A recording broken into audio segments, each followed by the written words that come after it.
Merhaba, ben Tunç Çatıroğlu. Piyasalar yorumuma hoş geldiniz. Öncelikle, bugünkü videoma ForInvest sponsor oluyor ve ForInvest'in 35. yılına özel olan canlı veri kampanyası da devam ediyor. Uygulamayı indirmek ücretsiz, canlı veri de ücretsiz. Hâlen bu kampanya devam ediyor. Kampanya boyunca da canlı veri ücretsiz olacak. Uygulama her zaman ücretsiz olacak. Bu şekilde bundan başka gümüşle ilgili sorularınız oluyordu. Gümüş kampanyası var. ForInvest'in. O gümüş kampanyasından da şöyle bahsedelim.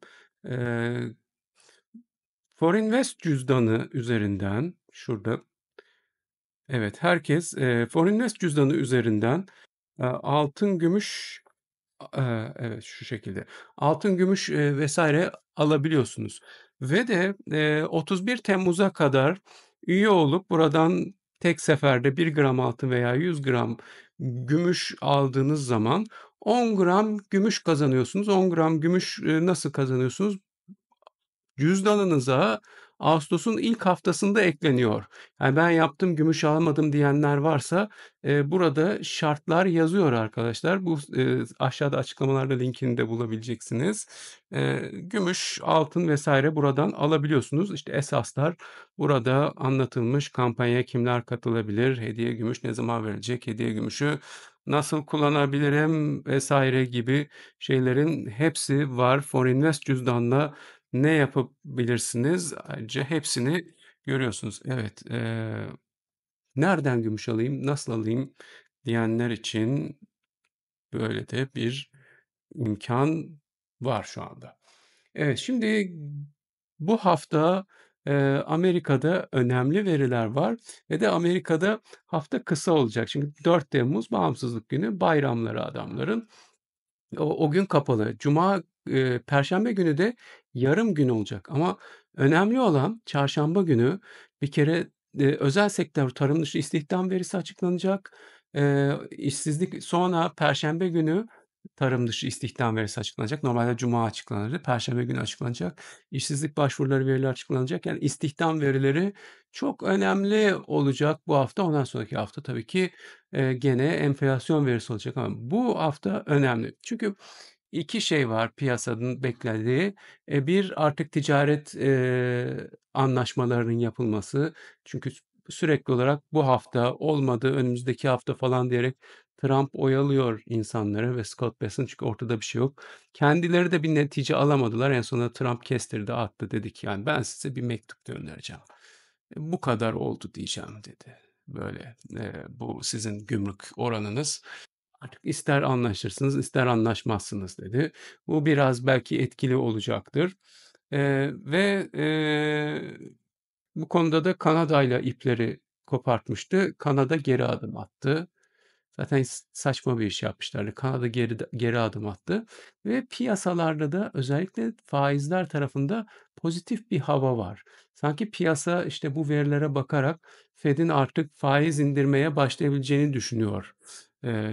Ki şeyde bu Temmuz ayında bu şekilde yorumlanıyor ama tabii ki bu şekilde düşünseler de şu anda öyle bir şey yok. Şu anda %78 faiz sabit kalacak 30 Temmuz beklentisi var ama bu bonocuların bir bildiği vardır ya da belki işte diyecek ki tamam yani biz böyle verilerde çok önemli bir şey olmazsa Eylül'de başlıyoruz falan da diyebilir. Onun da etkisi olur piyasa için. Şimdi önce bir haberlere bir bakalım. İşte bu bahsettiğim şey Eee, haber bu. Bloomberg'de Bond Traders Basking in Gains Bet Fed will fuel winning run. Yani bir kere en azından 2 kere indireceğini düşünüyorlar ve Perşembe Perşembe günü açıklanacak olan istihdam verilerine odaklanmış durumdalar. Bu böyle Kanada işte geri adım attı. O da burada görülüyor. Bundan başka ama işte CME'den bakıldığınızda Fed Watch Tool'da hiç de öyle bir indirim söz konusu değil. Temmuz ayında yok öyle bir şey deniyor ama kesin gözüyle neredeyse bakılıyor. Hatta Eylül'de 50 bas puan indirim bile bekleniyor. Belki de öyle bir şey söz konusu olabilir, ilerleyen süreçte ve bu arada Wall Street Journal'da şu önemli bir haberdir. Bu biraz böyle gözden kaçmış bir şey.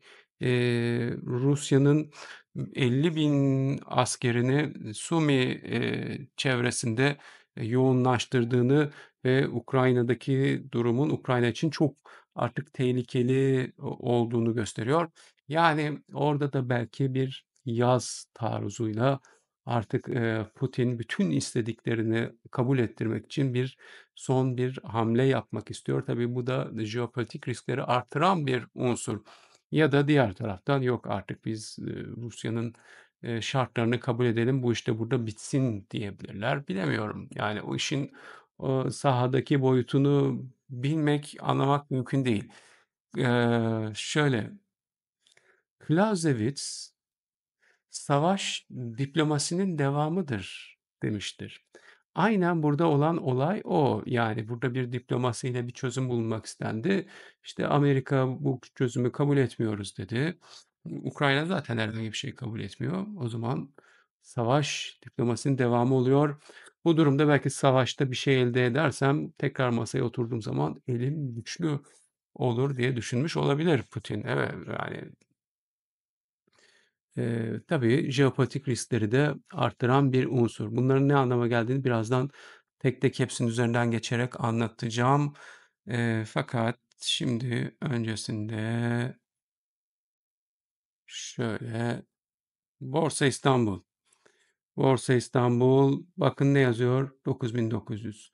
Yani şu Ichimoku'nun olduğu, sınır olduğu yer. Biz ne dedik? Hedef 9.900. İşte geldi. Ama ne dedik?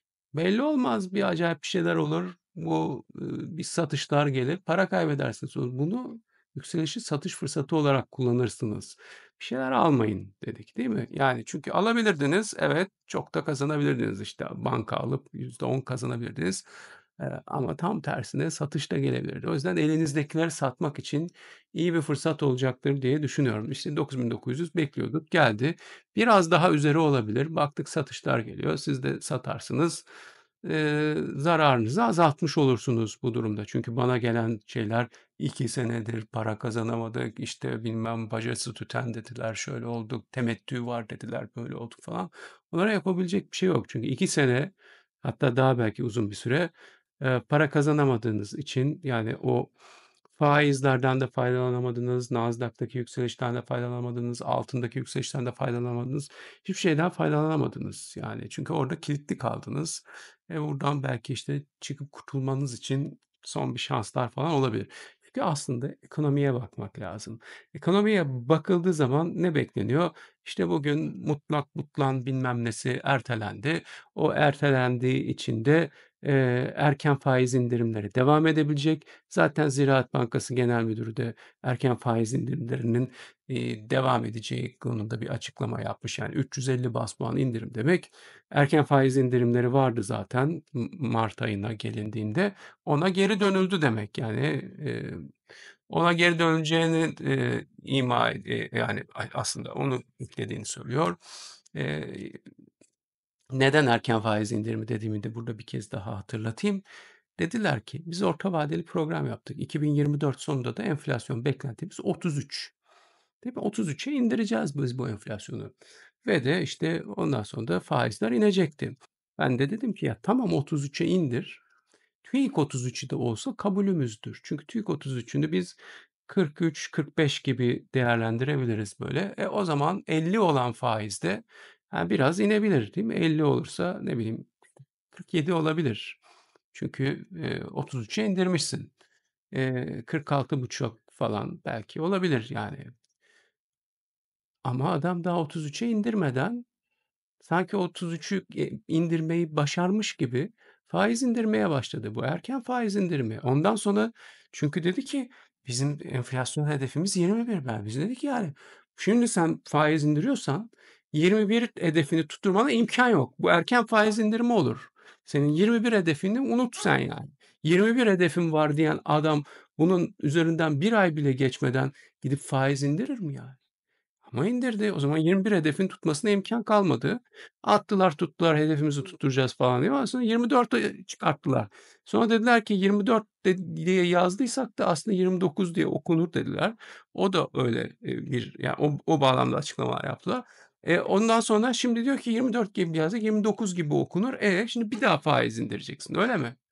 Ya, gideceksin bence ondan sonra ağustos ayında biz öyle 24 dedik ama biz bu, sene sonu tahminimizi daha da arttırdık der bu adamlar. Ben bunlardan bunu beklerim. O zaman bu erken faiz indirimi olmuş oluyor.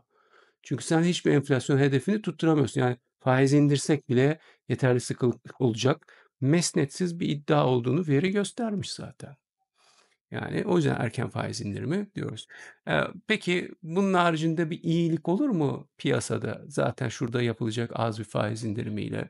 Olmayacak, bir değişiklik olmayacak. Zaten, kur da baskılanıyor. Ticaret ve yani turizm ve, dış ticaret, ihracat da bu işlerden olumsuz etkileniyor. Bir gördüğüm içerisinde bir şey. Şimdi piyasa hakkındaki şöyle yorumlarımı söyleyeyim. Evet, OECD ülkeleri arasında en yüksek enflasyon Türkiye'de. Arjantin henüz OECD'ye kabul edilmedi ama onlar kabul edildiğinde de belki en yüksek enflasyon Türkiye'de olabilir bu kafayla gidilirse. Şimdi IMF verilerine göre zombi şirketlerin bütün şirketler arasındaki oranının en yüksek olduğu ülke de Türkiye. Değil mi? O da öyle ki o hesaplar 2020'ye göre yapılmış şeyler. Onun üzerine Şahap Kavcıoğlu faiz indirimi yaptı çok büyük. Ondan sonra Hafize Gaye Erkan kademeli faiz artışı yapacağız diyerek o faiz indirim negatif reel faiz sürecini çok uzattı. Bütün bunlar o, zombi şirketlerin büyümesi, serpilmesi için, eee, çok uygun bir ortam oluşturdu. Yani şu anda çok daha fazla oranda olduklarını ben tahmin ediyorum bu sebeplerden. Şimdi, eee, şimdi o zaman bakın ve de biz dış ticaret açığı verdiğimiz gibi cari açık veren bir ülkeyiz. Cari açık veren bir ülkede uzun vadeli olarak yani sürekli olarak siz seviye gözeterek çünkü 38 seviyesini, geçirtmemek için çok uğraştılar. $55 milyar parayı, dövizi, TL'ye döndürdüler. Seviye gözeterek dövize müdahale ediyorsunuz. Cari açık veren bir ülkesiniz. Uzun bir süre, hani kısa süreli olabilir. Seviye gözetmezsiniz, işte çok büyük bir artış olur, müdahale edersiniz. Olabilir. Merkez bankaları bu işleri yapar ama siz uzun bir süre ve seviye gözeterek baskılıyorsunuz bunu. Eee, Şimdi o zaman burada bak 3 tane yanlış var. Yani buradaki 3 tane yanlış ne? Bir, OECD ülkeleri arasında en yüksek enflasyon sende. Aman enflasyonla mücadele edilmesin, az edilsin, faiz insin. 2, en fazla zombi şirket sende. Aman zombi şirketler batmasın, onlar batarsa diğer şirketleri de batırır, böyle devam etsin. 3, döviz kurları baskılanmaya devam etsin. Sen cari açık veren ülkesin. Eğer baskılanmazsa serbest kur rejimi gelecek olursa Türkiye'ye o zaman döviz fırlar, enflasyon hesabı iyiden tutmaz. İşte o yüzden baskılanmaya devam etsin. Bak 3 tane mantıksız şey burada. Yapılan şey 3 tane mantıksız şey. Yani sen ne zombi şirketler aman batmasın bilmem ne ya da yani hem çözümsüzlük ya çözümsüzlük öneriliyor işte bu kadar enflasyona bu kadar mücadelesi falan ya da işte zamana yayılsın ipe un serilsin falan gibi şeyler söyleniyor. Üç tane mantıksız şey. Bu ekonomide verimlilik de yok. Verimlilik de yok. Şimdi siz böyle faiz indireceksiniz falan şirketler kâr olacak öyle mi? Verimlilik artışı diye bir şey yok yıllardan beri zaten. Yani ve birazcık enflasyonla mücadele etmeye kalkınca da zombi şirketler bağırıyor. Dolayısıyla bu işler ucuzken alınır Borsa İstanbul'da, belli bir fiyata gelince de satılır. Biz de zamanında satın dedik. Satmadınız. Şimdi size bir satış fırsatı verecek. Çünkü bu faiz iniyor bilmem ne hikâyesinde bir gaza gelecek birileri alacak işte bu kadar yani, değil mi? Bu kadar. Çünkü 3 tane mantıksız şey saydım. Üçünde de inat var. Üçünde de devam edeceğiz. Evet, enflasyonda da faiz indirimi yapacak. O 24 hedefine de ulaşamayacak. Ağustos'ta gidip belki tekrar revize ediyorum diyecek. Zombi şirketler batmasın diye aman ne uğraşacak, kredi muslukları açılacak, yok, bu kredi büyümesine girmiyor denen birtakım istisnalar falan getirilecek, onlara para verilecek. Kuru da baskılamaya devam edecek, cari açık veren ülke olduğu hâlde hem de bunu böyle bir politik olarak devam ettirecek. Üçü de birbirinden mantıksız ama gerçekler böyle.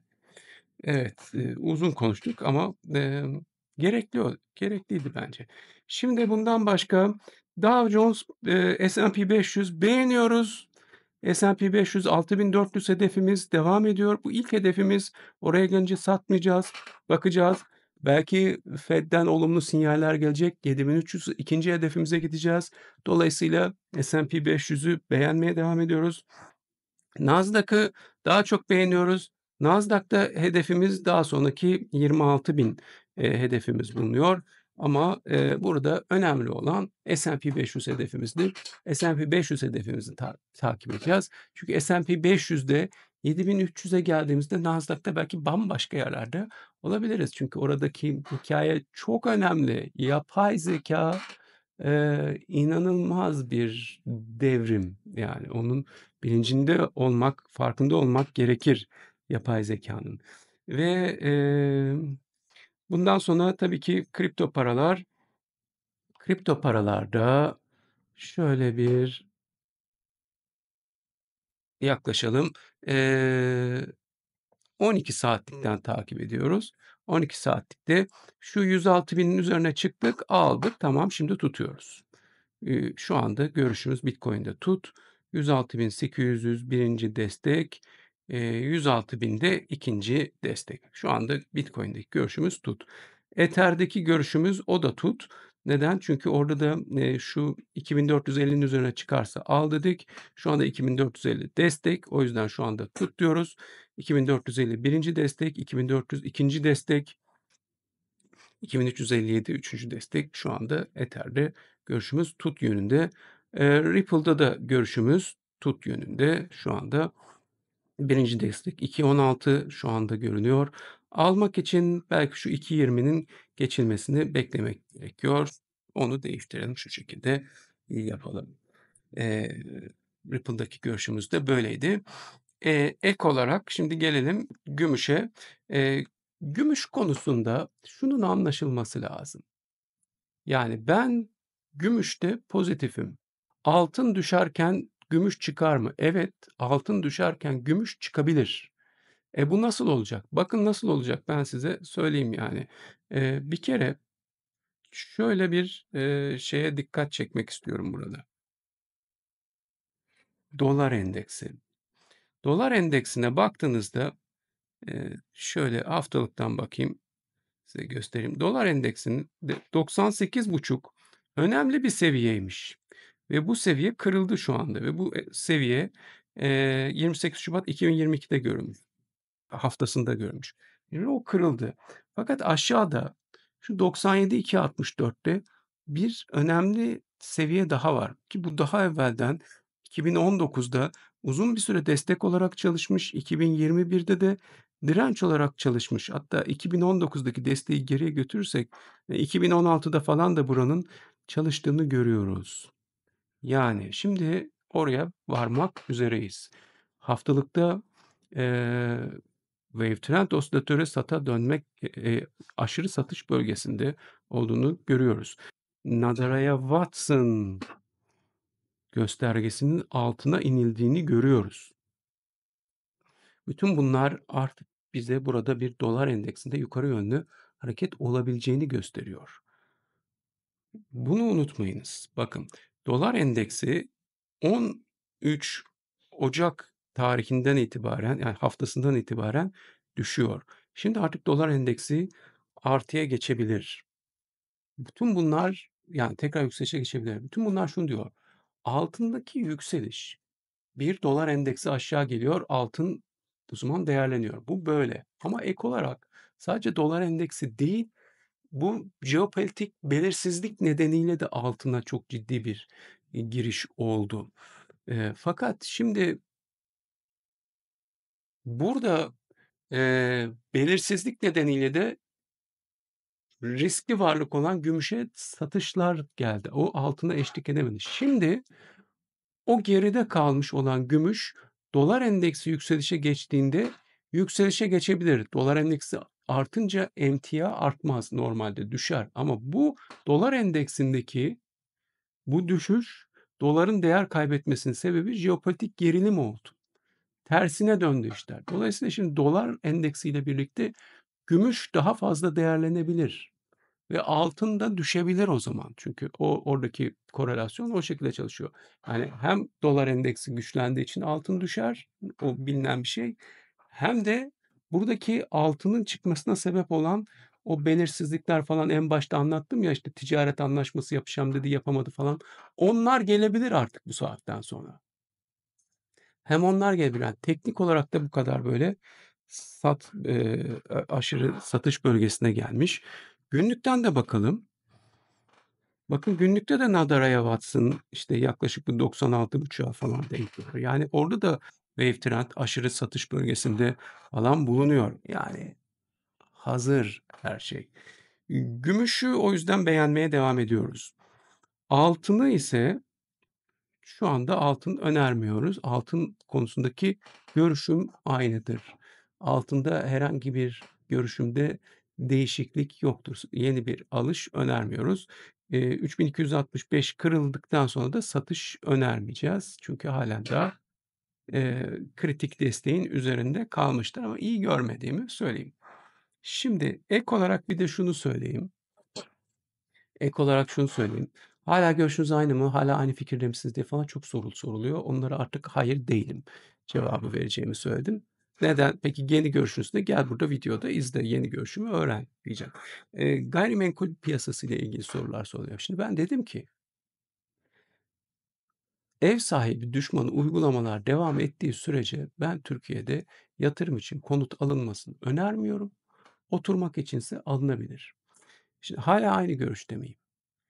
Ev sahibi düşmanı uygulamalar devam ediyor mu? Yani kiracıyı çıkartmak hâlâ aynı şekilde zor mu?